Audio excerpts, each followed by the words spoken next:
Foot. Star Foot Express. Tous les jeudis à 19h. Sur Radio Star. Bonsoir et bienvenue. Ce soir, c'est un Star Foot Express. On a la hype Coupe du Monde. Ça commence dans moins de 2 heures. On va vous parler de la compétition, des Bleus évidemment, qui sont arrivés à Boston hier soir, mais aussi un peu de l'OM et du calendrier de Ligue 1 qui a été dévoilé. Pour parler de tout ça, avec moi ce soir, j'ai Amar, Guillaume, Tazé-Pietri et notre stagiaire Mina Sarah-Kélian. Salut les garçons. Bonsoir à tous. Salut. Bonsoir tout le monde. Vous êtes en forme? En pleine forme, très content d'être là. Ça se prépare, la 23e Coupe du Monde. Ah bah oui, ça y est, là, moi je suis prêt, échauffé, titulaire ce soir, 21h. Titulaire à l'apéro. Titulaire. Je suis prêt aussi, Prêt aussi. Ouais. La Coupe du Monde, donc c'est ce soir à 21h, 48 équipes, 104 matchs, 3 pays. Ce mondial promet d'être celui de la démesure, à l'image des États-Unis. Le tournoi se jouera pour la première fois dans 16 stades différents, distant pour certains de 4000 km. C'est quand même une organisation de fou. Qu'est-ce que ça va changer pour vous, ces 48 équipes? Moi, ça va faire plus de spectacles. Hein. Alors peut-être qu'on va avoir des matchs un peu lambda, où on va pas forcément se passionner sur des matchs un peu moyens. Mais moi, j'aime bien la compétition qui est très longue, donc ça va faire tout l'été, donc je suis content. Oh, ça me fait un peu peur, ce qui est proposé, ça me fait un petit peu peur, ça va faire trop de matchs et on va un petit peu s'embrouiller, j'en suis sûr. Ouais, il y a beaucoup de restaurateurs qui s'embrouillent justement parce que les 104 matchs, ils savent pas lesquels choisir pour être diffusés, etc. C'est un peu une organisation compliquée. Mina, c'est ce que tu t'es mis en mode Coupe du Monde? Ah oui, totalement, ça commence ce soir, je serai devant la cérémonie, je vais regarder le match de ce soir, même si sur le papier, Mexique, Afrique du Sud, c'est pas le... C'est pas mal quand même. Il y a mieux. En 98, l'Afrique du Sud a ouvert le bal aussi contre la France. Il y a mieux, ouais. Mais oui, je suis prêt. Tu nous parles de présage là, Amar. Peut-être. Un mondial gigantesque donc, mais aussi et surtout un mondial qui fait déjà face à des polémiques. L'interdiction de l'entrée sur le territoire américain de l'arbitre somalien Omar Hartan qui devait officier pendant le mondial. Finalement, la FIFA a pris acte sans broncher. L'arbitre ne pourra pas participer et la cause reste floue. Son entrée a été interdite. Le voyageur a été, selon le communiqué, je cite, jugé inadmissible en raison de problèmes liés à la vérification de ses antécédents. C'est incroyable. Ouais, vraiment, c'est incroyable. C'est la fête d'une Coupe du Monde. C'est censé être une fête populaire. On invite normalement tous les pays du monde chez soi. Là, j'ai l'impression que finalement, il va y avoir des passes droits, des interdictions, et de voir un arbitre du coup qui se déplace. Parce que moi, j'ai vu, il a fait sortir dans la presse. Il a annoncé que tous les visas étaient OK. Tout était OK. Ouais. Il est dans l'avion. Il arrive sur le sol américain. On le fait remonter, rentrer chez lui. Je trouve ça hallucinant de voir ça en 2026. C'est tout simplement honteux et raciste. Ça s'arrête là, faut pas chercher à comprendre. Ensuite, faut féliciter le Canada qui l'a rappelé. Ah, et donc il va pouvoir officier là-bas. Ça y est, c'est bon, il est arrivé au Canada. C'est génial. Et il va arbitrer un match à Vancouver, donc déjà c'est un premier pas de ce coup de jour. Il y a le Canada et le Mexique aussi. Mais en tout cas, quand on voit les images de l'accueil des joueurs sur les 3 pays, on se rend compte qu'il y a deux salles d'ambiance quoi. Là, aux États-Unis, c'est oui, j'ai vu ça. Franchement, J'ai vu. Tu parles avec le Mexique, c'est ça, hein? Non, ouais, le Mexique c'est le top.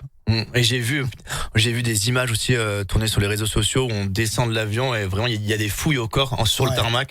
Je trouve ça hallucinant de voir des images comme ça pour une Coupe du Monde. Après, on sait que les Américains c'est vraiment ultra sécurisé pour entrer sur le territoire. Moi, j'ai voyagé souvent là-bas et vraiment ça prend du temps. Il faut faire attention, etc. Mais pour une Coupe du Monde qui est autant médiatisée, qui est pas de meilleure disposition, je trouve ça fou. Après, c'est la FIFA aussi qui est un peu fautive.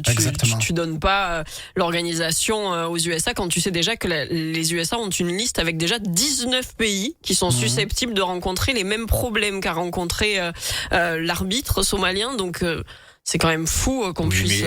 Je pense qu'avec un homme comme Michel Platini, il n'aurait pas accepté une situation comme ça. Mais non, Platini, il n'aurait pas accepté. Avec toutes les retombées économiques que ça peut engendrer. Peu importe. Je pense qu'un footballeur, quand il connaît ce que ça représente le football sur un plan, sur tous les plans, sur un plan surtout émotionnel, je pense qu'ils n'auraient pas réagi comme ça. L'autre, c'est un homme d'affaires. Infantino, c'est un homme d'affaires, c'est différent.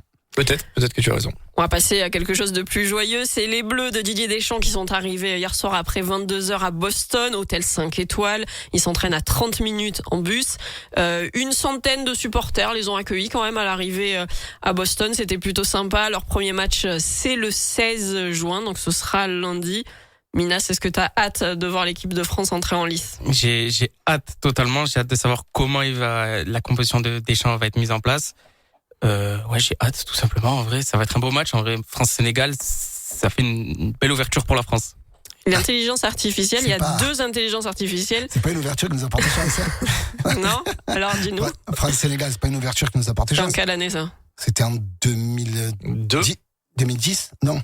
Je sais pas, je t'écoute. On était éliminé en 8e. 2006, je crois. On a perdu le premier match contre le Sénégal. Ah oui. Ouais, mais bon, après 2006, on va en finale, donc très bien. Ouais, on peut perdre directement et puis après faire un beau parcours. Après l'Argentine, ils ont perdu leur premier match le dernier et ils l'ont gagné finalement. Ouais, on verra. On va arrêter là, vous faites les oiseaux de mauvais augure. Alors on va faire une petite pause et puis dans la prochaine partie, on va continuer avec la Coupe du Monde et puis évidemment, on parlera de l'OM et d'Habib Beye. Star Foot, présenté par Émilie Fargier sur Radio Star. Dernière partie de ce Star Foot Express sur Radio Star. Je suis toujours avec Amar, Guillaume Tazé-Pietri et notre stagiaire Minas Arakelian. On va continuer. On parlait tout à l'heure de la Coupe du Monde et de leur premier match face au Sénégal. Amar, tu as cherché, c'était en 2002. En 2002, ouais. C'est ça. On avait perdu. Ouais, les équipes africaines ne nous voient pas. Tu as le score? Ouais. On a perdu 1-0. Ouais. On avait perdu 1-0. Il est fort, ça va vite. Hein. Et donc là, on joue le 16 face au Sénégal à nouveau. Est-ce que vous êtes plutôt confiant des intelligences artificielles? Il y en a 2 qui ont donné, c'est ChatGPT et Mistral, l'intelligence artificielle française, qui ont donné à la France vainqueur de la Coupe du Monde face à l'Espagne, les 2.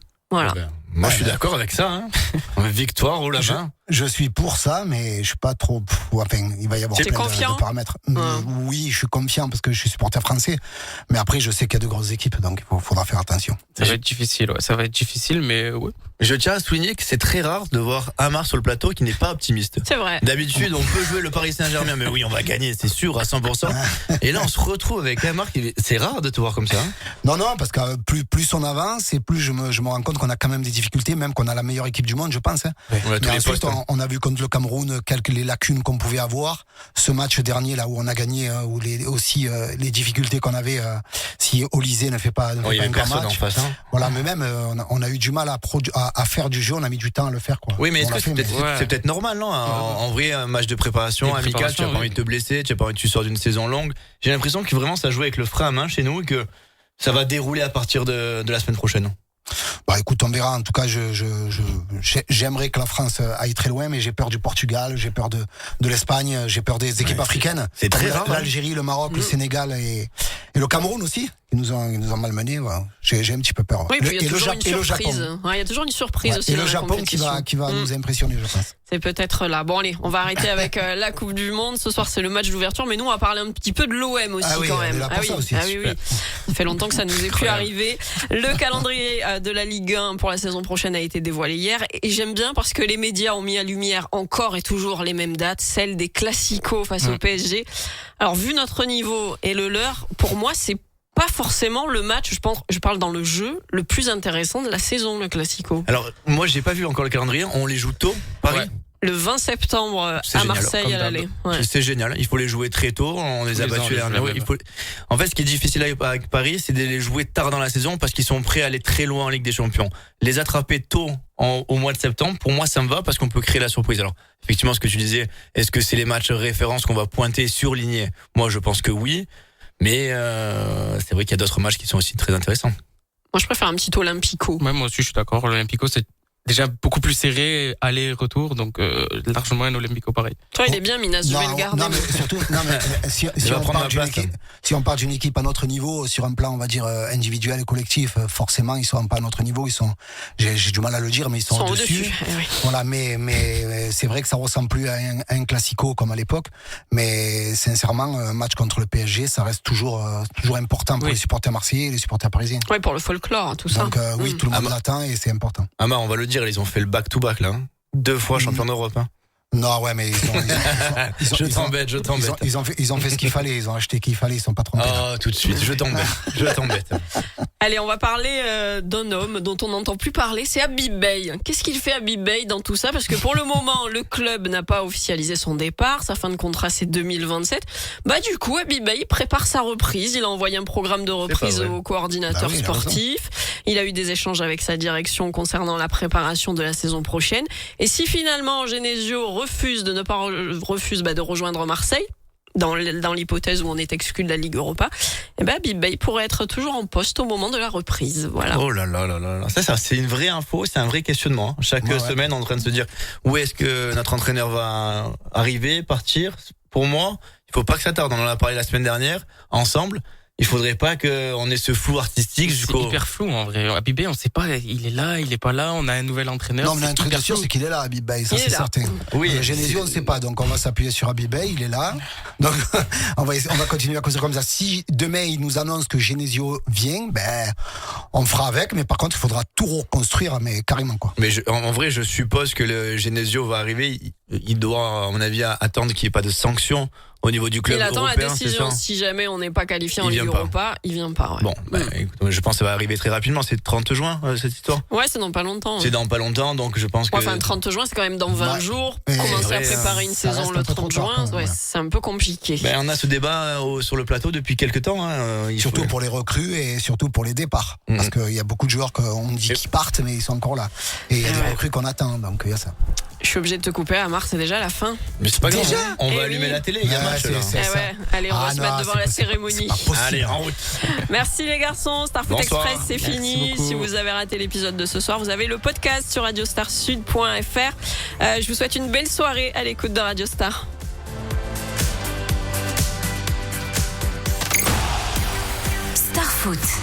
Starfoot Express, tous les jeudis à 19h sur Radio Star.